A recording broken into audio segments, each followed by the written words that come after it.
हमारे सभी YouTube family को बहुत बहुत जय जय श्री सीताराम।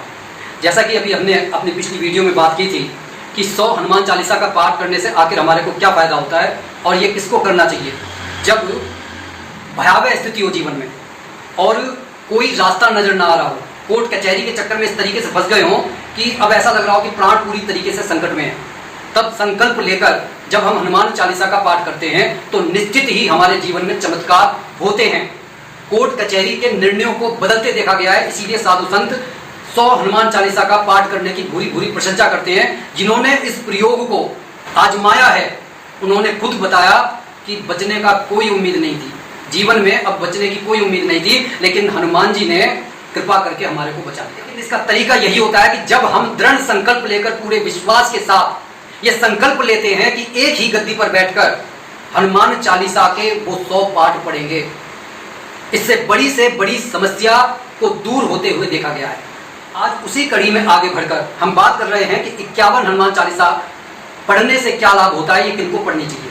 दरअसल जिन लोगों को जीवन में प्रतिष्ठा चाहिए, जीवन में संतुलन चाहिए और भरपूर सुख समृद्धि चाहिए, उन्हें 11 दिन का संकल्प लेकर 51 हनुमान चालीसा का पाठ नित्य प्रति इस संकल्प के साथ करना चाहिए कि मैं एक ही गद्दी पर 51 हनुमान चालीसा का पाठ हनुमान जी आपके आशीर्वाद से करूंगा और मेरी इस पूजा को सफल बनाने का दायित्व भी आपके ऊपर है। क्योंकि अगर गौर से देखा जाए तो इस संसार में, इस ब्रह्मांड में जो कुछ भी हो रहा है उसके पीछे बहुत सारी सकारात्मक शक्तियां हैं, बहुत सारी नकारात्मक शक्तियां हैं। हम ये समझते हैं कि ये कार्य हम कर रहे हैं, लेकिन हकीकत ये है कि हमारे से भी ये कार्य करवाए जा रहे हैं। लेकिन जब हमारे मन के अंदर कोई शुद्ध विचार आ जाता है और हम शुद्ध सात्विक शक्ति का आसरा लेते हैं तो उस सात्विक शक्ति का ये परम ध्येय बन जाता है कि वह हमारे उद्देश्य को सफल बनाए। मांगना भी उन्हीं से है और सफल भी उनको ही करवाना है।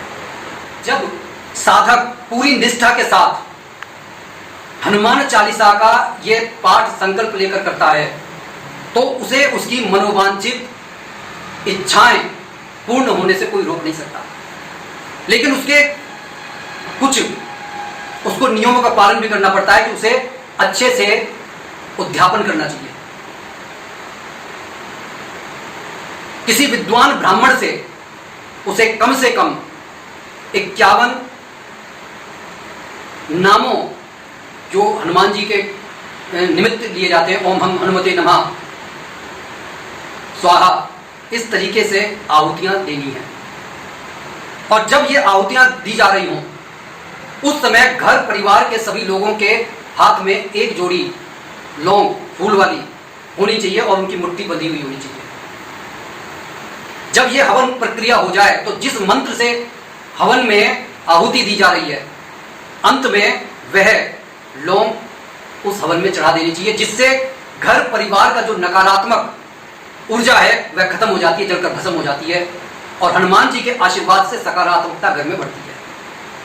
ऐसे व्यक्ति को उस विद्वान ब्राह्मण को भोज करवाना चाहिए, धोती कुर्ता देना चाहिए और सामर्थ्य अनुसार दक्षिणा भी देनी चाहिए। जो व्यक्ति इस अनुष्ठान को कर रहा है उसे जीवों पर दया रखनी चाहिए, मन में किसी के प्रति कलुषता बैर नहीं रखनी चाहिए, उसकी वाणी में इतनी मिठास होनी चाहिए कि लोग स्वयं उसके प्रति आकर्षित होने लगे।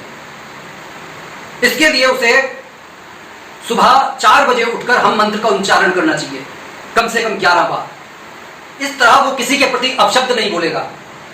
उद्यापन वाले दिन उसे मंदिर में एक नारियल, मीठे पान का बीड़ा और 2 झंडे लेकर जाना चाहिए।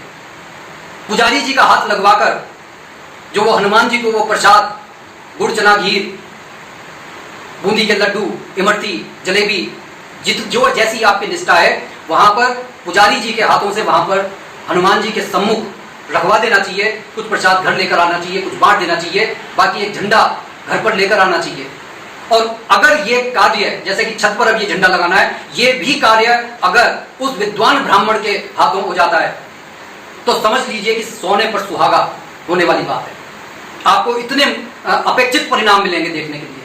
आपकी मनोवांछित इच्छाएं तो पूरी हो ही रही हैं, लेकिन जब कार्य भी शुद्धता के साथ पवित्रता के साथ, विश्वास के साथ किए जाते हैं, क्योंकि ये कहा जाता है कि ब्राह्मणों में देवता निवास करते हैं। तो अगर उनके हाथों से यह कार्य हो जाता है तो आपको मनोवांछित इच्छाएं बहुत जल्दी फलीभूत होती दिखाई देने लगती हैं।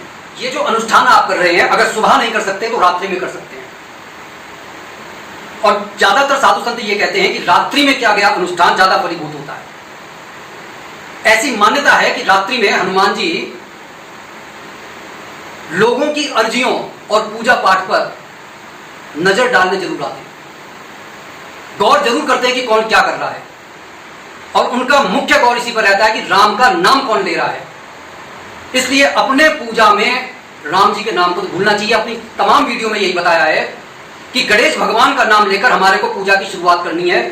राम नाम की चाहे आप स्तुति कीजिए, चाहे मंत्र का पाठ कीजिए, उसके बीच में आप हनुमान चालीसा का पाठ कीजिए, और हर हनुमान चालीसा के पाठ के बाद में राम जी के मंत्र का 11 बार जाप कीजिए, या फिर एक राम स्तुति का पाठ कीजिए, जिससे उनका संपुट लग जाता है। संपुट लग जाने से हनुमान चालीसा की शक्ति और ज्यादा चमत्कारिक हो जाती है।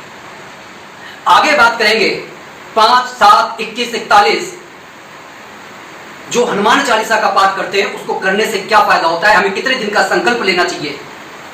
आगे हम ये भी बात करेंगे कि ये जो हम 11 दिन, 21 दिन, 41 दिन, 365 दिन का संकल्प लेकर हनुमान चालीसा का पाठ करते हैं, इसमें हमारे को क्या सावधानियां बरतनी चाहिए और इससे हमारे को क्या जीवन में मिल सकता है, क्या लाभ मिल सकता है।